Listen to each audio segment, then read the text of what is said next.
Welcome back. हम आज आपके लिए लाए हैं बहुत ही महत्वपूर्ण प्रश्न जो कि ये विज्ञान से यानी साइंस से संबंधित है। बहुत ही महत्वपूर्ण है क्योंकि परीक्षाओं में पूछे जाते हैं अक्सर। तो आइए हम इनको जानते हैं और अच्छे तरीके से करते हैं। तो हमारे साथ बने रहिए अंत तक और अपने परीक्षाओं को अच्छे से तैयारी करते रहिए। मुझे आशा है कि आप अच्छे से तैयारी कर रहे होंगे। तो चलिए पहला क्वेश्चन है। पहला है, प्रतिध्वनि उत्पन्न होने का कारण है ध्वनि क्या? ए परावर्तन, बी अवशोषण, सी परावर्तन, डी विवर्तन। इसका सही उत्तर क्या होगा? इसका सही उत्तर होगा आपका सी परावर्तन, रिफ्लेक्शन। आइए इसके बारे में जानते हैं परावर्तन होता क्या है। प्रतिध्वनि उत्पन्न होने का प्रमुख कारण ध्वनि का परावर्तन है।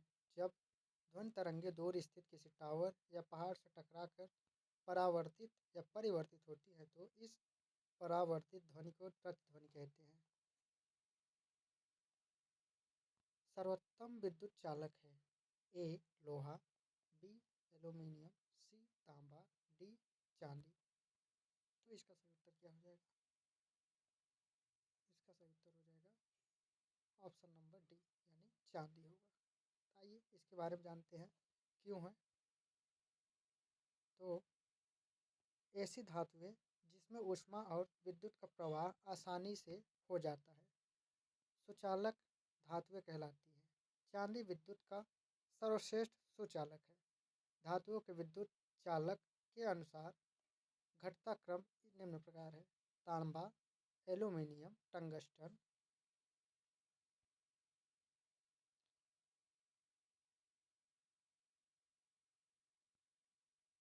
सौर ऊर्जा का स्रोत है। ए नाभिकीय संलयन, बी नाभिकीय विखंडन, सी सूर्य का संकुचन, डी सूर्य का प्रसार। तो इसका सही उत्तर क्या हो जाएगा? तो इसका सही उत्तर हो जाएगा, आइए जानते हैं। तो इसका हो जाएगा ऑप्शन नंबर ए नाभिकीय संलयन। आइए इसके बारे में जानते हैं ये होता क्या है। सौर ऊर्जा का स्रोत नाभिकीय संलयन है। जब दो हल्के नाभिक संलयित होकर एक बड़े नाभिक का निर्माण करते हैं तब यह प्रक्रिया नाभिकीय संलयन कहलाती है। इस प्रक्रिया में अपार ऊर्जा निर्मुक्त होती है। जैसे इसका होता है H12 प्लस H12 जुड़ता है तो 2He+4 बनता है और प्लस ऊर्जा यानी हाइड्रोजन के दो यानी 4 अणुभार जुड़ते हैं या एक अणु प्लस एक अणु, 2 अणु जब जुड़ते हैं तो इसका परिवर्तन जो है हीलियम में हो जाता है और ऊर्जा भी बहुत ज़्यादा निकलती है। हाइड्रोजन गैस है तो जब दो गैस मिलती है हाइड्रोजन की दो अणु तो वहाँ पर हीलियम के 2 अणु बनते हैं। तो वो बहुत उसके साथ साथ ऊर्जा भी बहुत निकलती है तो इसलिए ये संलयित हो जाती है नाभिकीय में बड़े।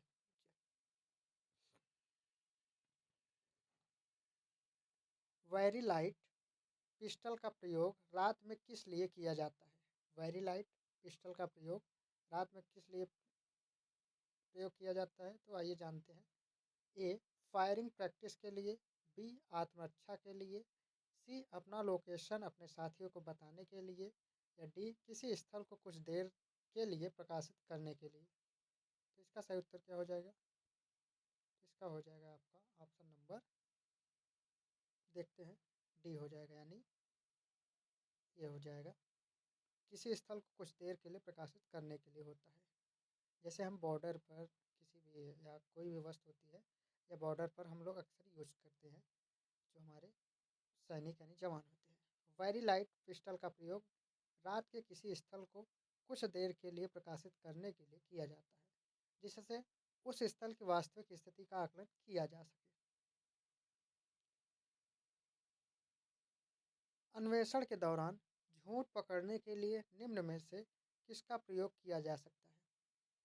ए narco test, B brain mapping test, C polygraph test, D उपरोक्त में से सभी। तो इसका सही उत्तर क्या हो जाएगा?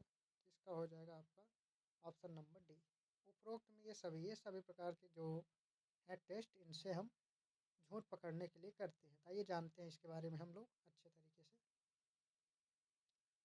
अन्वेषण के दौरान अपराधी सही बोल रहा है या झूठ, इसके लिए सबसे पहले पॉलीग्राफ टेस्ट झूठ का पता लगाने में सहायक है।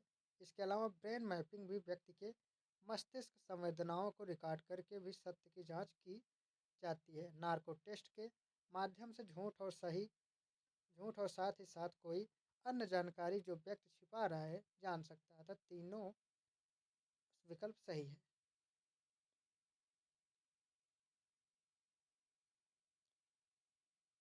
भोजन ऊर्जा को मापने के यूनिट का नाम है। ए वाट, बी ओम, सी हॉर्स, डी कैलोरी। इसका सही उत्तर क्या हो जाएगा? इसका हो जाएगा ऑप्शन नंबर डी, कैलोरी। क्या हो जाएगा? कैलोरी। आइए इसके बारे में जानते हैं। भोजन ऊर्जा को मापने की इकाई कैलोरी है। विद्युत प्रतिरोध का मात्रक ओम तथा विद्युत सामर्थ्य का मात्रक हॉर्स पावर होता है। निम्नलिखित में से विश्व का प्रथम संचार उपग्रह कौन सा था? A INSAT A, B Early Bird, C Telstar one, D Molniya. इसका सही उत्तर क्या हो जाएगा? इसका हो जाएगा option number C, Telstar है। क्या है? Telstar one. इसके बारे में जानते हैं। विश्व का प्रथम संचार उपग्रह टेल स्टार वन, जिसे 10 जुलाई 1962 को अमेरिका के नासा द्वारा प्रक्षेपित किया गया था। हालांकि यह उपग्रह अब क्रियाशील नहीं है, लेकिन यह आज भी अपनी कक्षा में विद्यमान है।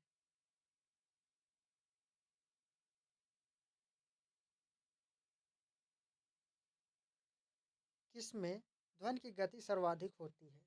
ए पानी में, बी शुष्क में, बी बर्फ में, सी वायु में, या डी इनमें से कोई नहीं। तो इसका सही उत्तर क्या हो जाएगा? तो इसका सही उत्तर हो जाएगा ऑप्शन नंबर बी, यानी ध्वनि में। ध्वनि की इसका सही उत्तर हो जाएगा बर्फ में। ध्वनि की चाल माध्यम की प्रकृति पर निर्भर करती है। ध्वनि की गति ठोस में सर्वाधिक तथा गैस में निम्नतम होती है। विभिन्न माध्यम में ध्वनि की चाल निम्न आंकी गई है। ये जानते हैं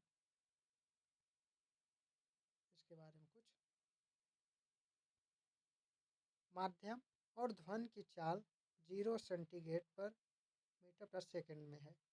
एल्यूमीनियम में 6420 सर्वाधिक है, मीटर प्रति सेकंड है। कांच में 5640 मीटर प्रति सेकंड है। लोहा में 5130 प्रति मीटर सेकंड है। समुद्री जल में 1533 मीटर प्रति सेकंड है।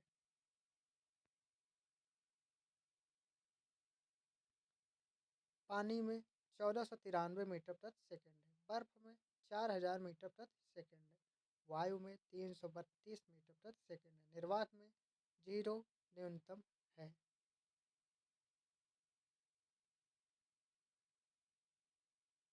किस उपकरण का उपयोग मानचित्र पर दूरी नापने के लिए होता है?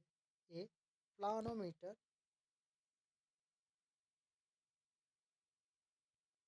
बी क्रोनोमीटर, सी माइक्रोमीटर, डी डी ओपिसोमीटर। तो इसका सही उत्तर क्या हो जाएगा? इसका हो जाएगा ऑप्शन नंबर डी। मानचित्र पर दूरी मापने के लिए ओपिसोमीटर का प्रयोग किया जाता है। इस यंत्र में एक छोटी दांतेदार पहिया और एक अंशकित डायल लगा होता है। इस पहिया को उस रेखा पर चलाया जाता है जिसकी दूरी ज्ञात करनी होती है। दांत पर पहिया द्वारा चली गई दूरी को मापक द्वारा ज्ञात कर लिया जाता है। इसे कर्वीमीटर या मेलोग्राफ भी कहा जाता है। क्या कहते हैं? कर्वीमीटर या मेलोग्राफ भी कहा जाता है।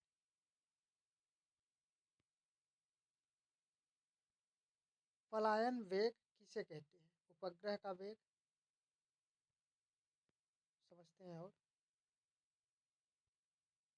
वह वेग जिससे उपग्रह पृथ्वी की गुरुत्वीय शक्ति से बाहर निकल जाए। सी वह ध्वनि के वेग के बराबर होता है। डी, इनमें से कोई नहीं। तो इसका सही उत्तर क्या हो जाएगा? इसका हो जाएगा ऑप्शन नंबर बी, यानी क्या होता है आइए जानते हैं। वह वेग जिससे उपग्रह पृथ्वी की गुरुत्वीय शक्ति से बाहर निकल जाए उसे हम पलायन वेग कहते हैं। इसके बारे में जानते हैं। वह वेग जिससे किसी पिंड को फेंकने पर वह पृथ्वी के गुरुत्वीय क्षेत्र के बाहर निकल जाए पलायन वेग कहलाता है। पलायन वेग 11.2 किलोमीटर प्रति सेकंड से फेंका गया कोई पिंड पृथ्वी पर वापस नहीं आता है। निम्नलिखित में से वायुमंडल में कौन सी गैस नहीं पाई जाती है? ए हाइड्रोजन, बी नाइट्रोजन, सी ऑक्सीजन, डी क्लोरीन। तो इसका सही उत्तर क्या हो जाएगा? इसका हो जाएगा आपका D chlorine. Option number D हो जाएगा। इसके बारे में जानते हैं। पृथ्वी के चारों ओर सैकड़ों किलोमीटर में मोटाई में लपेटने वाले गैसीय आवरण को वायुमंडल कहा जाता है। इसका संगठन निम्न प्रकार है।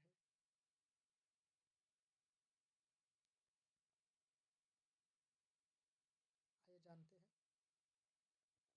नाइट्रोजन 78.08% है। ऑक्सीजन 20.90% है। ऑर्गन 0.93% है।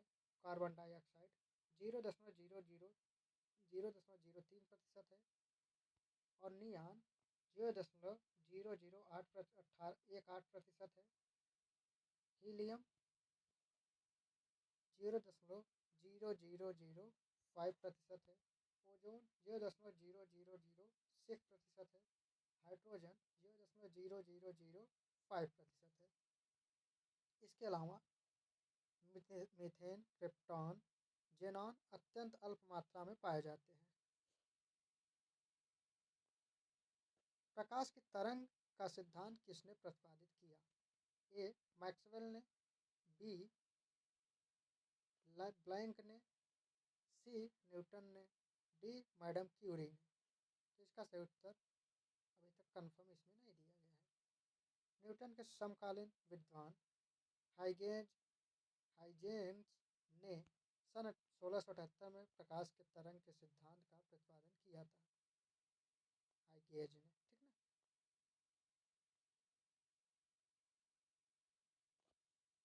आइए, कौन सा भारी जल है? A deuterium, B hydrogen oxide, C magnesium sulphate, D nitrogen. तो इसका सही उत्तर क्या होगा? इसका होगा option number A deuterium. Hydrogen के समस्थानिक ड्यूटेरियम ऑक्साइड D2O को भारी जल के नाम से जाना जाता है। इसका प्रमुख उपयोग परमाणु नाभिकीय संयंत्रों में मंदक के रूप में होता है।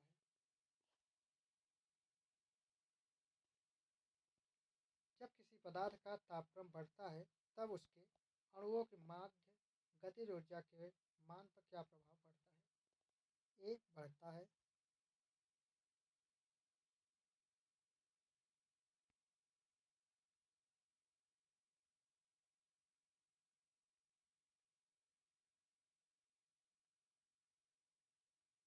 वाह दैट्स गुड,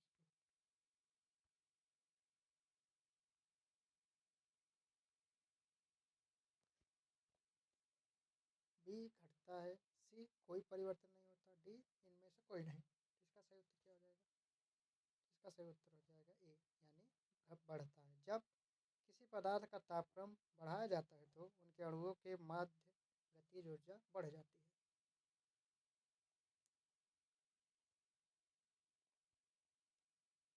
तारापुर में भारत का प्रथम परमाणु रिएक्टर स्थापित किया गया है। उसका नाम था ए अप्सरा, बी जर्लिना, सी स्पुतनिक, डी आर्यभट्ट। इसका सही उत्तर क्या हो जाएगा? इसका हो जाएगा ऑप्शन नंबर ए आर्यभट्ट, यानी ए अप्सरा। अप्सरा रिएक्टर एशिया का पहला परमाणु रिएक्टर था जो वर्ष 2010 से कार्य करना बंद कर दिया। परमाणु रिएक्टर में ईंधन के रूप में यूरेनियम, थोरियम तथा प्लूटोनियम का प्रयोग किया जाता है।